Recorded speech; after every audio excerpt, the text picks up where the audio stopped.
こんにちは。4G 初めから攻略パート40です。前回は定着ダラサルターレを作成し、古文書フカムなどを攻略しました。今回も引き続き総中根を使って難易度の高いクエをやっていくよ。カロリー高いクエが揃ってます。張り切っていきましょう。ほい、じゃ、まずはこれからね。古文書9冊目の解読が完了したよ。派手なアイコンが出てきました。詳細は大長老に聞きましょう。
相手はマジオスだったね。しかも超強いらしい。別個体がいたってのが驚きなんですが、古文書にあるんだからそういうもんなんでしょう。前回のマジオスは体験で行きましたが、今回はダラコンで行きます。ダラサルの段階で強化マジオスに通用するか、見ものだね。クエストはこちらですね。大敗の沼です。タイトルからして重苦しくて暗い雰囲気だな。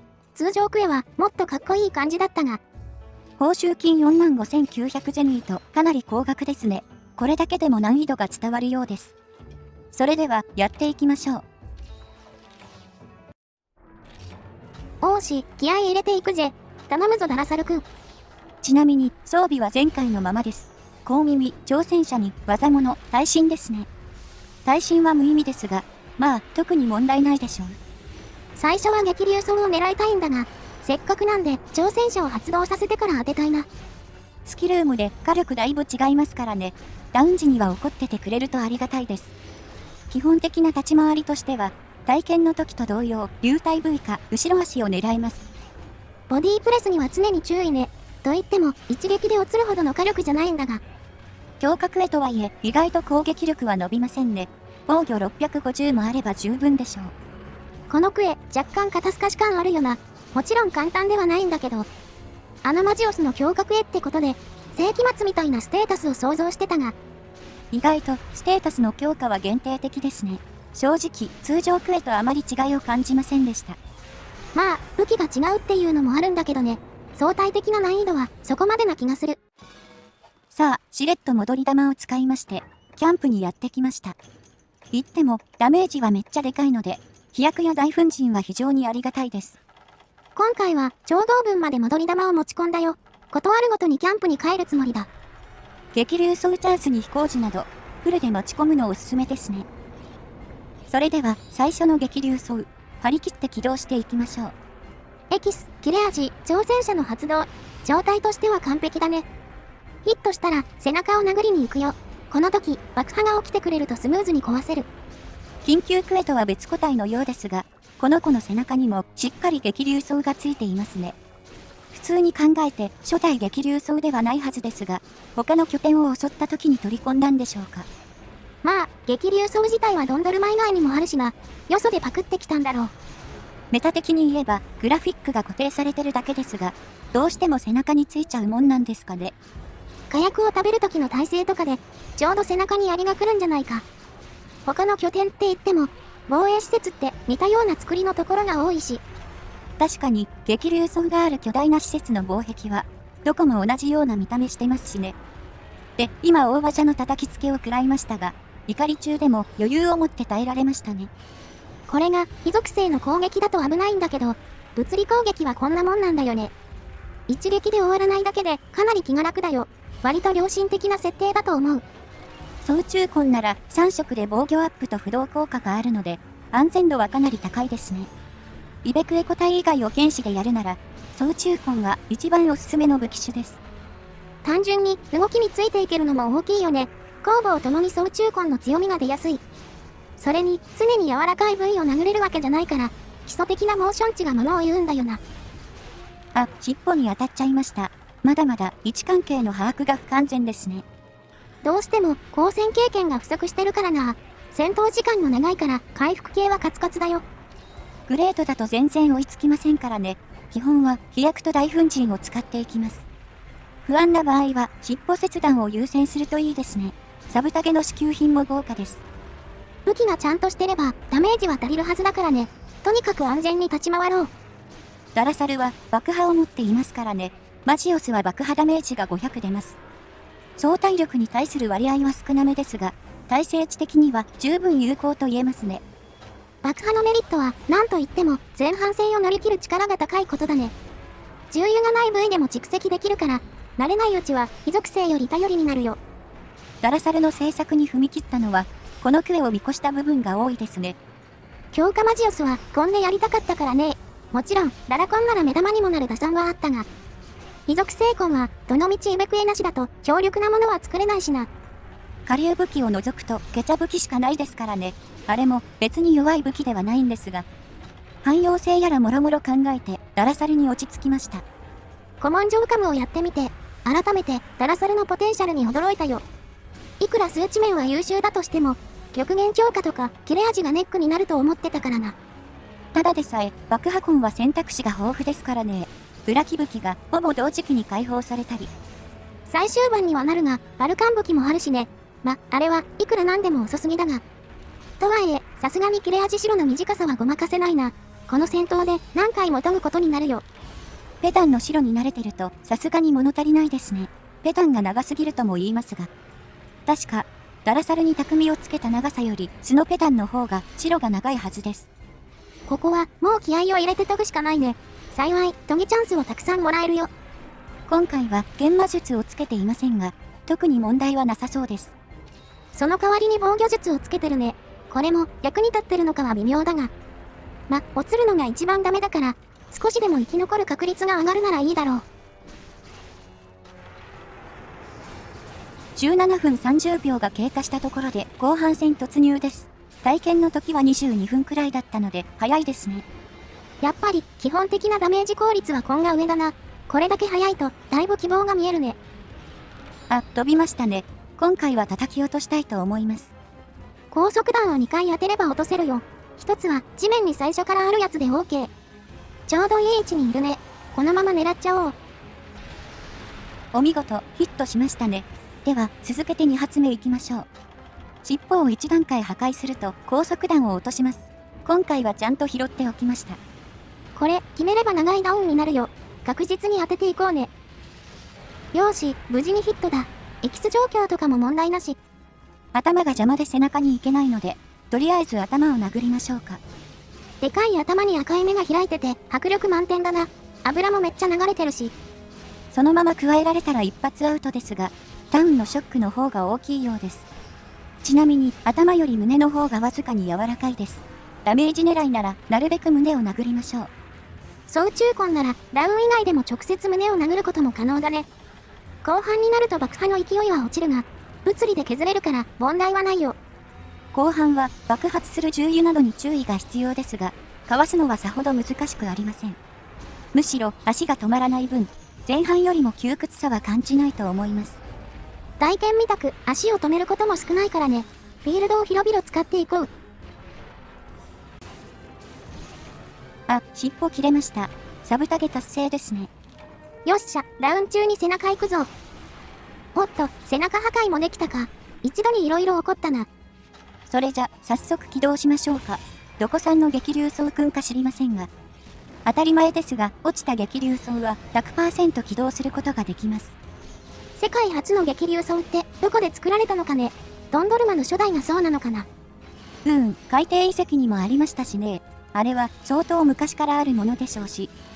確かにな。現代になってあんな水の底にわざわざ兵器なんて置かないだろうしな。整備もくっそ大変そうですよね。錆とかその辺は大丈夫なんでしょうか。マジオス戦の激流装ですら一発撃つのが精一杯だしな。これに関してはまだ撃てるだけすごいと言うべきだが。残り体力はあと3、4割といったところですね。無駄にしないように頑張りましょう。ここからはビームの頻度が上がるのが嬉しいね。翼脚を優先して殴っていこう。翼脚は転倒も取れますね。背を向けられた場合はとりあえず背を狙ってます。これ正解かどうか不明です。悪くはなさそうですが。ガイドブックに背の肉質ないんだよ。腹と同じでいいのかな。さて、また飛びましたね。2回目以降は戻り弾を使うと決めています。同エリアにハンターがいなくなってから一定時間経つと地面に降りてくれます。空中にいるとろくに手出しできないからね。一息つけるタイミングくらいに考えるのもありだよ。このために戻り弾をたくさん持ち込んでおりますね。なるべく安全に参りましょう。時間は30分針に突入したよ。やっぱりなんだかんだこのくらいかかっちゃうな。だいぶ慎重にやってますからね。安定はするんですが時間はかかります。ただ、ひるみはよく取れているので、効いている感触はありますね。少なくとも大剣よりは立ち回りやすいね。重油を見てから避けられるのがありがたい。マジオスは3色取るのも難しくないから、やっぱり近接なら総中魂だな。それにしても、マジオスもちゃんとやると面白いですね。今まで面倒なイメージばかりありましたが。これまでは、とにかく終わらせることだけ考えてたからね。仕様とかちゃんと勉強したのは、このシリーズからだったな。後ろ足を殴るタイミングとか、勉強のしがいがあって、剣士でやるのも楽しくなったよ。この子は、イベクエで特殊な仕様の個体もいますからね。そちらは、イベクエ編でぜひ触れてみたいです。イベクエ個体は、割と別ゲーだからね。あっちはあっちで、対策立てるの面白そうだ。おっと、終わりましたね。タイムは約31分でした。大剣でやった緊急クエより早かったね。これも、総中魂と爆破のおかげかな。このクエ、古文書の中でもかなり身構えてたんだが、割とすんなり終わっちゃったわ。中身自体は通常クエと変わりませんからね。ウカムみたいな特殊仕様もありませんし、肝心のステータス変化も特に体感できなかったので、ちょっとあっけなかったです。グダグダに苦戦するよりはいいよ。じゃ、解放された素材でも見に行こうかね。解放素材はこちら、煉獄竜のものですね。近畿級の素材も扱われています。ミラオスも厄介に囚われて久しいな。今後彼を見ることはあるんだろうか。で、ミラールマ防具が解放されるね。これは有用な部位が多いな。特に有名なのは足ですね。東証さん、不動さん、スロイチと非常に優秀です。土点と合わせた東証構成に組み込まれて、毒ドミとしてテンプレに入っていました。イベクエを入れた最終環境でも、ミラールマフットはバリバリシビに引っかかるね。足以外では頭も結構強力です。不動に攻撃4、スロ3ですね。攻撃を持った体験構成にたまに必要になります。この防具、防御力も高いしね。竜耐性は終わってるが。トライ G に出た防具は極端な耐性が多いんですよね。竜ならあんまり困らないですが。さ、解放要素も確認したところで、次行きましょうか。どうやら懐かしのあの人から手紙が届いたらしい。筆頭リーダーに話を聞いてみよう。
お久しぶりだね師匠。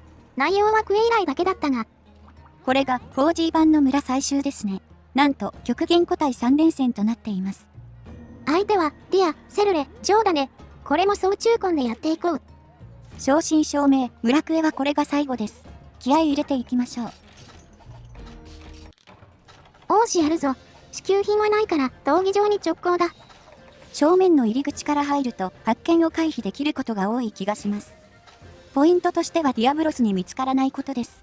1対1がやりたいなら見つかった瞬間リタイアですね。セルレは煙中でも見つかっちゃうんだよね。最初はセルレからやらざるを得ない。で、これ勘違いしてて、最初から極限だと思い込んで石を研いでるよ。このクエ、世にも珍しい途中で極限化する個体が登場します。モーションとしては恐竜化と同じものですね。多分、このクエ唯一の現象です。さすがに、初手極限の2体同時はやりすぎだと思ったのかね。エキスが普通に取れるのはありがたいが、進撃を使っちゃったのはちょっと痛いな。仕方ありませんね。体力を減らせば移行するので待ちましょうか。あ、来た来た。まさか極限化を待ち望む日が来るとは。この仕様、ガチで忘れてましたね。このクエやったのが久々すぎて。過去に 4G を周回し直した時、村クエはスルーすることが多かったんですよね。全クエ埋めるのもそれなりに面倒だからね。採取やら運搬もあるし。モンスター討伐の方が早く終わるし楽ですよね。一番面倒なのは火薬丸の納品でした。時点で白金魚3匹の納品ね。今更釣りはしんどいって。さて、進撃が切れるので対象を研いでいきます。赤白は取れていますが。セルレから大々が取れるのはどうだけか。弾かれ部位ではないけど、かなり狙いづらいんだよな。翼とか尻尾に吸われやすいんですよね。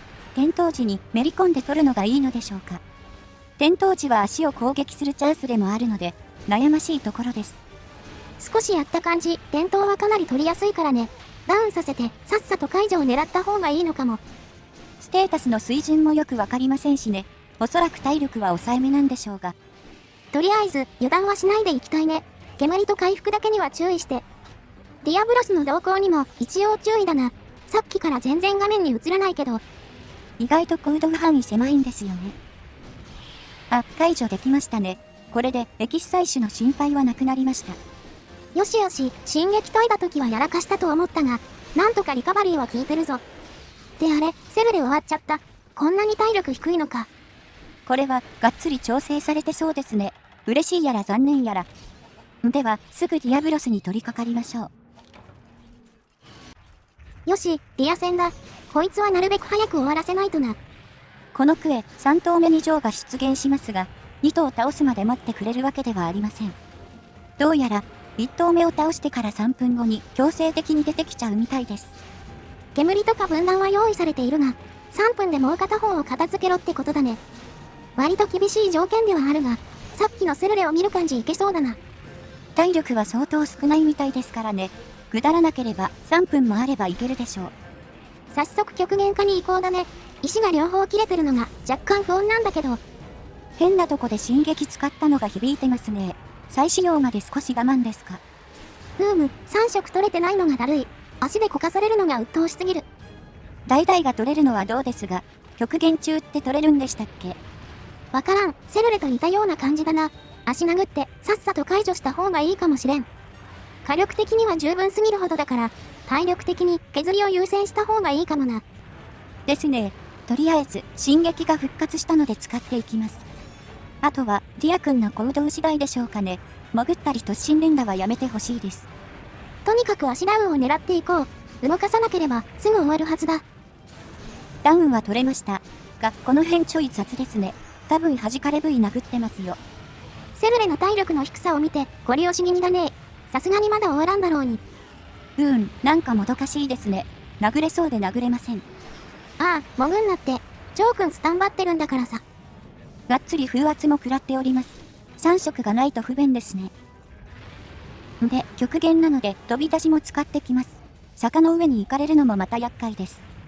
極限ディア最大の面倒ポイントは、この時間稼ぎだよ。このクエだと特にひりつくな。あんまり攻撃できてないのが気になりますね。ジョーが出るまでに倒しきれるでしょうか。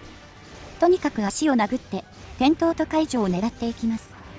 それにしても、我々もだいぶこのゲームに順応したよな。4G 発売当時はヒーヒー言ってたけど、確かこのクエ、初見でクリアできましたけど、だいぶ苦労した覚えがありますもんね。手を片手で挑んだんですが、列車を食らいまくってピンチでした。これのために万能湯煙玉買ったもんね。懐かしいわ。今やセルレ2分台で終わってますもんね。10年も経てば、そりゃうまくもなりますか。知識に関しては、このシリーズの影響だいぶ大きいけどね。今まで知らなかったこともたくさん勉強できた。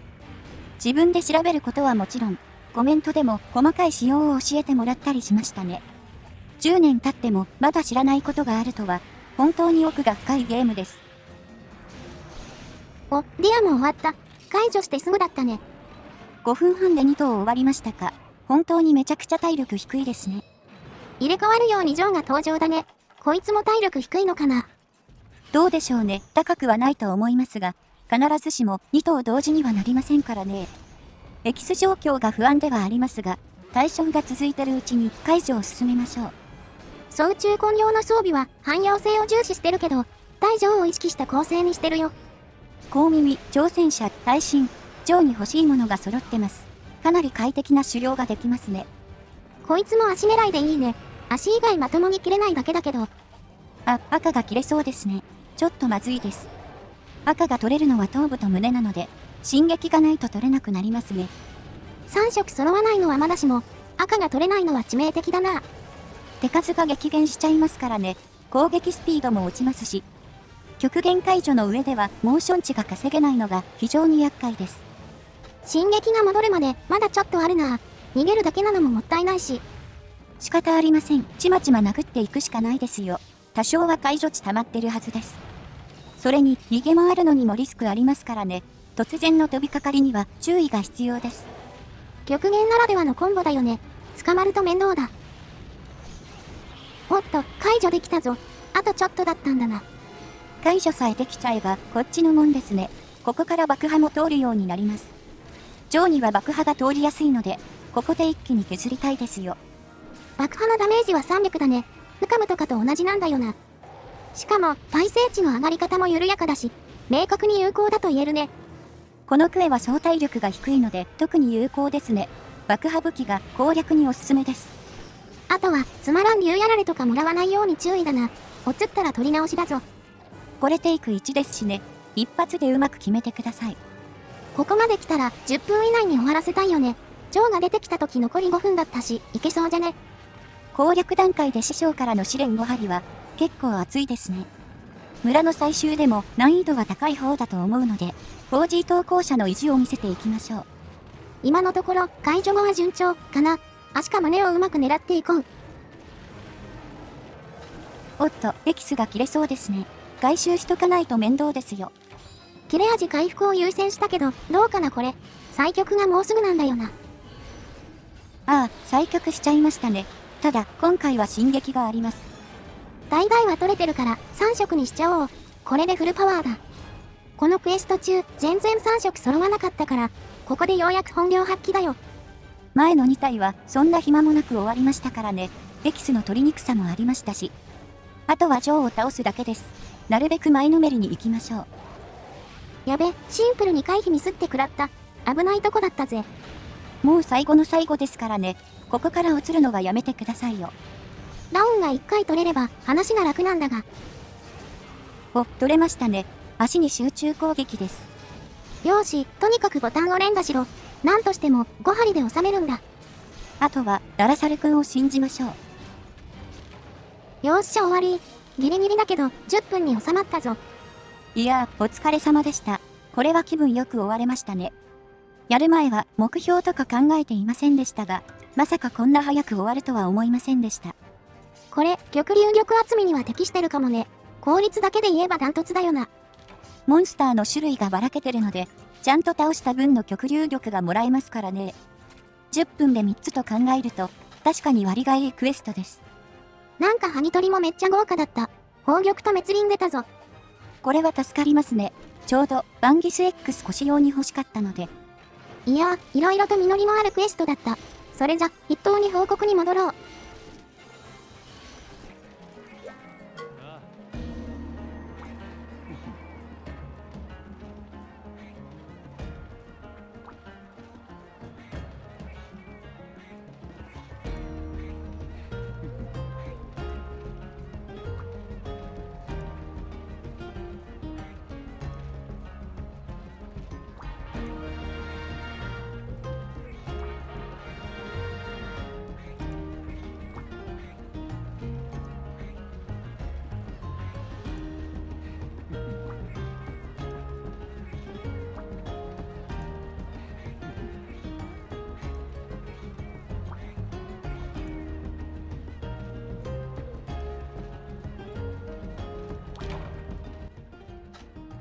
ねぎらいの言葉と勲章と、お守りももらえましたね。